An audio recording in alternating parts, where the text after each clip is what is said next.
Ever wonder how to own more real estate? Here's how to rent out your primary residence and purchase a new home. People always ask me, I don't know what to do with this property. I have a ton of equity in it. I don't want to let go, but I do need a new house. We've outgrown this place. It's time to move on. So why not rent it out? Why not rent out the primary residence to purchase the next home? And I'll tell you exactly how you do it. You refinance the primary residence that you're living in and you pull that equity, you put that into your bank account. Maybe it's a cash out refi, or maybe you have enough money in the bank account and you're just afraid that you can't handle both loans at the same time.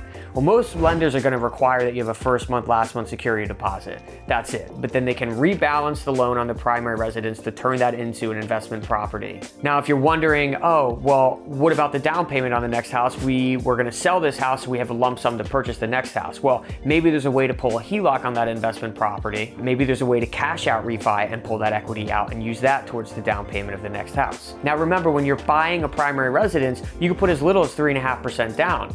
So if you have the impression that you need 20% to put down on the next house, well, it all comes down to what you want to pay monthly in the long run. But you may not need as much cash out of pocket as you think you do to purchase your next home. If you're worried about being qualified for the mortgage, one thing to consider is that the lender's going to take the positive cash flow from that investment property that was your primary residence and put that towards income of your new primary residence. Usually the lender will ask, hey, do you have proof of first month, last month security deposit? Are there any comps in the area of what you can rent this property for? Potentially they'll run up a sheet that will tell you, okay, your house will rent for X, and that covers this much of the loan on your current primary residence, which we will now refinance into a investment property.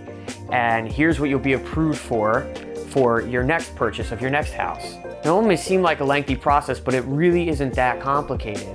As soon as you decide you're going to do it and you get a renter interested and a lease signed, well, then you're off to the races. Now, let's say that the primary residence you currently live in that you're looking to rent out is in an FHA loan. Well, that's fine because we're refinancing to an investment loan. But you can use an FHA loan again to purchase your next home. The requirement is that it's your primary residence and that you only have one out at a time.